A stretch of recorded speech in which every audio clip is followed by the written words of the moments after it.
की पंजशीर से बड़ी खबर आ रही है। शैलेंद्र वांगू की खबर है कि नॉर्दर्न अलायंस के प्रमुख अहमद मसूद के घर पर तालिबान का कब्जा हो गया है। ये वीडियो आप देखिए, ये अहमद मसूद का घर है जहां की वीडियो हम आप तक पहुंचा रहे हैं। और जैसा कि दावा किया जा रहा था तालिबान की ओर से कि पूरे के पूरे पंजशीर इलाके पर अब उसका कब्जा है। अब धीरे धीरे जो अफगानी नेता हैं जो पंजशीर में मौजूद हैं उनके ठिकानों पर भी तालिबान पहुंच रहा है। उसी का ये वीडियो है। नॉर्दर्न अलायंस के प्रमुख हैं अहमद मसूद, जिनके घर की तस्वीर आप देख रहे हैं। ये वीडियो बनाया गया है ये दर्शाने के लिए, ये सबूत देने के लिए कि देखिए किस तरह तालिबान ने अब कब्जा कर लिया है पूरे अफगानिस्तान पर। और जो बड़े नेता हैं जो पंजशीर में बैठे हुए थे और तमाम दावे कर रहे थे इससे पहले कि किसी भी तरह से तालिबान यहां तक नहीं पहुंच सकता, और अब तालिबान ने वही कर दिखाया है। अहमद मसूद का ये घर है। नॉर्दर्न अलायंस के वो प्रमुख हैं जिनके घर के भीतर की तस्वीर आप देख सकते हैं। वहां पर भी अब तालिबान ने अपना कब्जा जमा लिया है।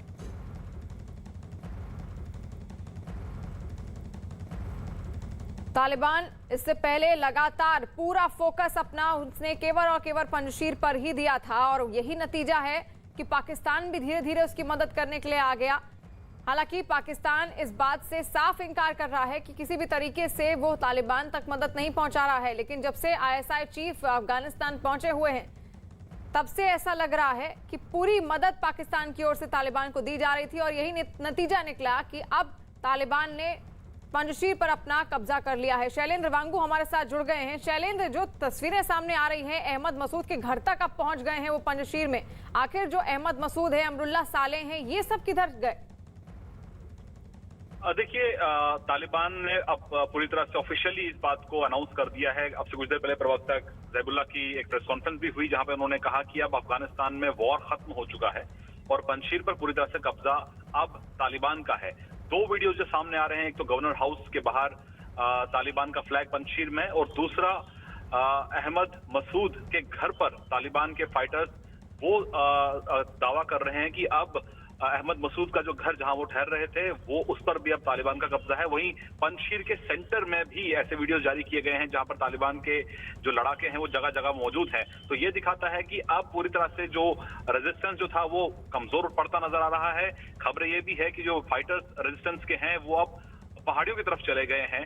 तो ऐसे में अब फिलहाल अमरुल्लाह सालेह कहाँ है और अहमद मसूद कहाँ है, इस पर लेकर कोई क्लैरिटी नहीं है। लेकिन माना जा रहा है दोनों सुरक्षित हैं। ये भी बताया जा रहा है कि हो सकता है कि तजिकिस्तान का उन्होंने रुख कर लिया हो। और ये भी अब से कुछ देर पहले एक ट्वीट सामने आया है NRF की तरफ से जिसमें कहा गया है कि अहमद मसूद सुरक्षित हैं और जल्द ही वो अपने लोगों को संबोधित करेंगे, यानी कि फेसबुक के जरिए फिर वो एक मैसेज जारी कर सकते हैं। हालांकि उनका ये कहना है कि रेजिस्टेंस अभी खत्म नहीं हुआ है, अभी भी बहुत से जो उनके फाइटर्स हैं वो अलग अलग स्ट्रेटेजिक लोकेशन पर मौजूद हैं। लेकिन तालिबान का ये मानना है कि अब ये सही समय है गवर्नमेंट फॉर्मेशन का, और इसके चलते उन्होंने 6 मुल्कों को, जिसमें पाकिस्तान भी शामिल है, 6 मुल्कों को उन्होंने न्योता भेज दिया है। हालांकि इसमें भारत का नाम नहीं है। जी शैलेंद्र, और यहाँ पर देखा जाए तो NRF की ओर से अभी तक कोई भी आधिकारिक बयान नहीं दिया गया है। तो क्या एक तरीके से ये पंजशीर में NRF की हार मानी जाए, जहां पर ये कहा जा रहा था अब तक कि पंजशीर पर अब तक कोई कब्जा नहीं जमा पाया है?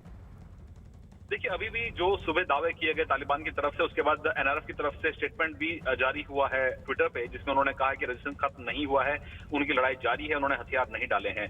लेकिन जिस तरह के वीडियोस है उससे साफ लगता है कि अब तालिबान का कब्जा जो डोमिनेंट एरिया है पंजशीर में, जिसमें वहां की कैपिटल है और जो प्रोविंशियल कैपिटल और उसका सेंट्रल एरिया जो है, वहां पर पूरी तरह से तालिबान का कब्जा हो चुका है। हालांकि NRF की अगर बात करें तो अब से 20 साल पहले जहां अमेरिका जैसे देश ने मदद की थी नॉर्दर्न अलायंस की तालिबान को हराने के लिए, वो मदद आज नजर नहीं आ रही है। जाहिर तौर पर अमेरिका के वहां से जाने के बाद रेजिस्टेंस था, लेकिन वो कमजोर होता जा रहा था दिन ब दिन। और कल जिस तरह से कमांडर्स मारे गए, फहीम दश्ती की जिस तरह से मौत हुई है, उसके बाद ये साफ है कि पाकिस्तान के सपोर्ट के साथ, पाकिस्तान के समर्थन के साथ तालिबान को ये कब्जा करने में आसानी रही है। लेकिन अब देखना ये होगा कि अमरुल्लाह सालेह और खासतौर से अहमद मसूद का क्या बयान आता है इस तरह के इन तमाम दावों के बाद, और सरकार फॉर्मेशन को लेकर अब क्या कुछ कहते हैं ये दोनों रेजिस्टेंस फ्रंट के बड़े नेता, इस पे अभी थोड़ा इंतजार करना होगा। हालांकि तालिबान ये पूरी तरह से कह चुका है कि उनका डोमिनेंस, उनका कब्जा अब पंजशीर पर हो चुका है। बिल्कुल, यानी कि रेजिस्टेंट फोर्स के जितने भी लड़ाके हैं वो अब पहाड़ी इलाकों में पहुंच गए हैं, और अभी भी उनका ये कहना है कि उन्होंने हथियार नहीं डाले हैं। हालांकि तालिबान ने पूरे पंजशीर पर कब्जे का दावा किया है। ईरान ने पंजशीर प्रांत में बीती रात हुए हवाई हमले पर कड़ी नाराजगी जाहिर की, और साथ ही इस हमले में शहीद हुए पंजशीर प्रांत के लड़ाकों की मौत पर दुख जताया। तेहरान टाइम्स में छपी खबर के मुताबिक इस मामले में ईरान के विदेश मंत्रालय की तरफ से साफ किया गया है कि बीती रात पंजशीर में हुए हवाई हमले की जांच की जा रही है और ये देखा जा रहा है कि इस हमले में पाकिस्तान का कितना हाथ है। ईरान के विदेश मंत्रालय की तरफ से यह भी कहा गया कि अफगान संकट को सिर्फ बातचीत से ही सुलझाया जा सकता है। इन सबके बीच तालिबान के प्रवक्ता जबीहुल्लाह मुजाहिद ने एक प्रेस कॉन्फ्रेंस की और पंजशीर पर तालिबान के कब्जे की बात कही। इस दौरान जबीहुल्लाह ने बताया कि तालिबान और एनआरएफ के बीच भीषण जंग हुई, लेकिन आखिरकार तालिबान ने बाकी अफगानिस्तान की तरह ही पंजशीर को भी सुरक्षित कर लिया है। पूरे अफगानिस्तान पर तालिबान का कब्जा हो गया है। दावा यह भी किया गया कि युद्ध में किसी भी आम नागरिक की जान नहीं गई है। दावा यह भी किया गया है कि अफगानिस्तान में हर मसले का हल शांतिपूर्वक किया जा रहा है और साथ ही तालिबान के प्रवक्ता जबीहुल्लाह ने ये चेतावनी भी दी कि जो लोग अफगानिस्तान में समस्या खड़ी करेंगे उनसे पंजशीर की तरह से ही निपटा जाएगा। वहीं पंजशीर पर कब्जे की लड़ाई जारी है। तालिबान का कहना है कि उसने पूरे पंजशीर पर कब्जा कर लिया है, जबकि एनआरएफ ने तालिबान के इस दावे को खारिज कर दिया है। पंजशीर पर क्या-क्या दावे किए जा रहे हैं, इसे देख लेते हैं। जहां पर पंजशीर की ओर से अलग तरीके का दावा किया। पंजशीर पर तालिबान का ये दावा है कि उसने जंग अब खत्म कर दी है और पूरे के पूरे इलाके में पंजशीर में उसने अपना कब्जा जमा लिया है। वहीं एनआरएफ का ये दावा है कि जो ऊंचाई वाली जगहें हैं वहां पर अभी केवल उन इलाकों में तालिबान अभी तक पहुंच नहीं पाए हैं। हालांकि जो आम बाजार हैं, जो नीचे के क्षेत्र हैं, वहां पर तालिबान ने अपना पूरा कब्जा जमा लिया है और अहमद मसूद सुरक्षित हैं, ये कहना है एनआरएफ का। हालांकि तालिबान का ये दावा है कि अहमद मसूद के घर पर उन्होंने अपना कब्जा जमा लिया है। पूरे पंजशीर क्षेत्र इस वक्त तालिबान के कब्जे में है, ये दावा है तालिबान का।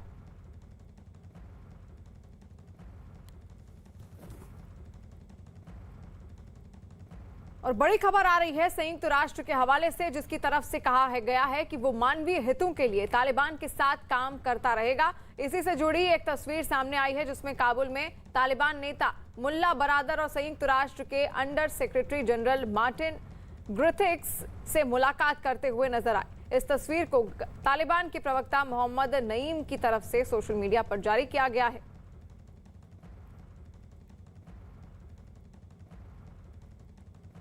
अब बात तालिबान पर हिंदुस्तान में मचे घमासान की। गीतकार जावेद अख्तर के बयान को शिवसेना ने गलत बताया है। शिवसेना ने अपने अखबार सामना में जावेद अख्तर के आरएसएस पर दिए बयान का विरोध किया। शिवसेना के मुताबिक तालिबान से आरएसएस की तुलना करने वाला उनका बयान ठीक नहीं है और लोकतंत्र में ऐसे बयान की जगह नहीं है। वहीं बीजेपी जावेद अख्तर के बयान पर पहले ही आक्रामक है।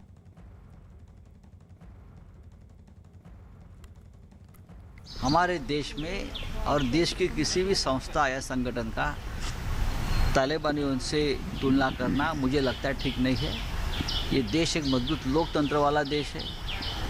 चाहे कुछ लोगों की बात हमें अच्छी नहीं लगती है, फिर भी इस देश में तालिबान की प्रवृत्ति और विकृति यहाँ नहीं बढ़ेगी। यहाँ की जनता जो है वो लड़ने वाली जनता है, संघर्ष करने वाली जनता है और यहाँ की जो पॉलिटिकल पार्टीज़ है, खास करके अपोजिशन की, इमरजेंसी भी देखी है ये लोगों ने।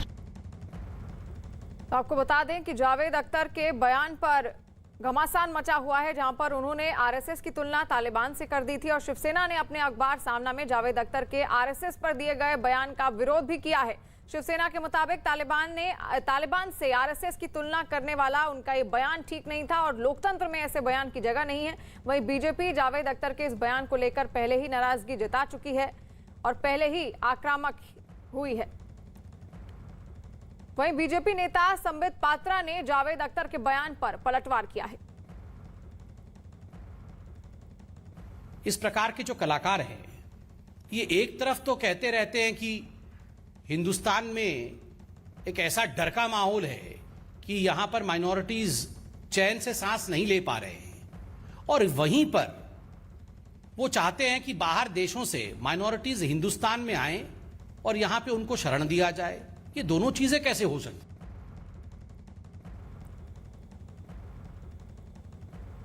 और लगातार अब घमासान मचा हुआ है। गीतकार जावेद अख्तर के बयान को लेकर यूपी के मंत्री मोहसिन रजा ने जावेद अख्तर के आरएसएस के बारे में और जानकारी लेने की नसीहत दी।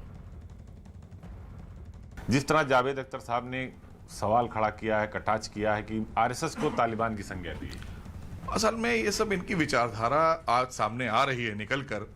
जब इन्हें लाभ लेना था तो ये सेकुलर रहे, बड़ी शायरी करते थे, कई शायर हैं, ये भी हैं, मुनव्वराना हैं, इस तरह के तमाम और धर्मगुरु भी, कुछ धर्मगुरु भी ऐसे नजर आए निकल कर, चाहे वो all India Muslim personal law board में रहे हों या किसी पार्टी में रहे हों, समाजवादी पार्टी के सांसद जिस तरह से उन्होंने बयान दिया। तो ये साफ हो गया है कि ये वो लोग हैं जिनकी विचारधारा, मानसिकता वही है तालिबानी। लेकिन अब क्या है कि अब इनके पास कुछ बचा नहीं है। अब देश में जो सरकार है, देश हित की सरकार है, अखंड भारत की विचारधारा की सरकार है, हमारे अंदर हिंदुस्तानी संस्कार और संस्कृति को बचाने की जो एक हमारी कहना चाहिए प्रवृत्ति है, उससे अब यह सब त्रस्त हो चुके हैं। ये समझ रहे हैं कि अब हमको यहाँ पर अवसर नहीं मिलने वाला है। सदन से लेकर सड़क तक इन्होंने तांडव कर चुके हैं, सब लोगों ने किया है। विपक्ष की सरकारें जब आती थीं तो यही लोग महिमा मंडित होते थे। तो ये इसका मतलब ही है कि चाहे आतंकवादी हो, तालिबानी हो, उनके समर्थन में ये सब खड़े दिखाई देते थे। और विवेक गुप्ता हमारे साथ लाइव जुड़ गए हैं। विवेक, देखिए पूरे बयान पर घमासान मचा हुआ है जावेद अख्तर के। जावेद अख्तर ने इसको लेकर क्या कुछ अब सफाई दी है, क्योंकि लगातार उनके इस बयान का विरोध हो रहा है?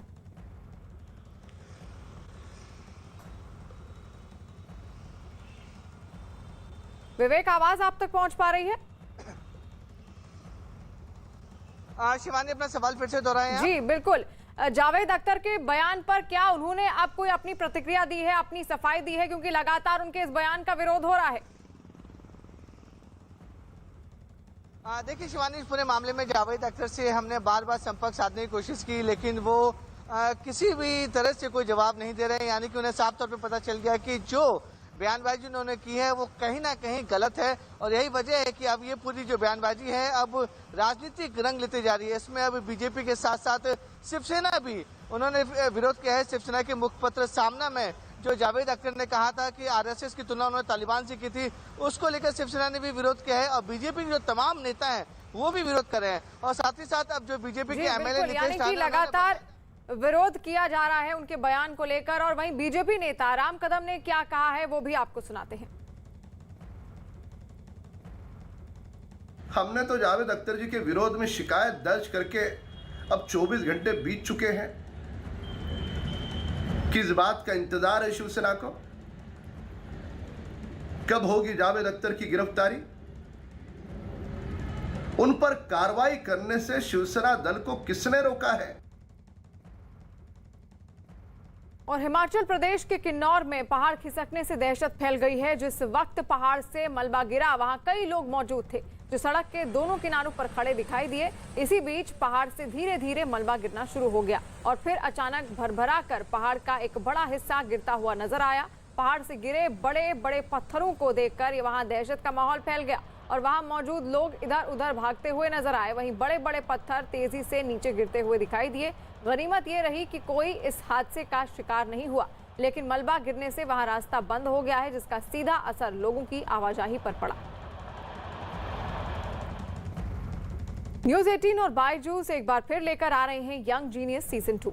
अगर आप भी किसी ऐसे बच्चे को जानते हैं जिनकी उम्र तो छोटी है लेकिन काम बड़े हैं, वो बच्चे जिनका हुनर सबसे अलग है या उस बच्चे के कारनामे सबको हैरान कर देते हैं, तो उनका नाम आज ही रजिस्टर करवाएं news 18 Byju's young genius season 2 के लिए।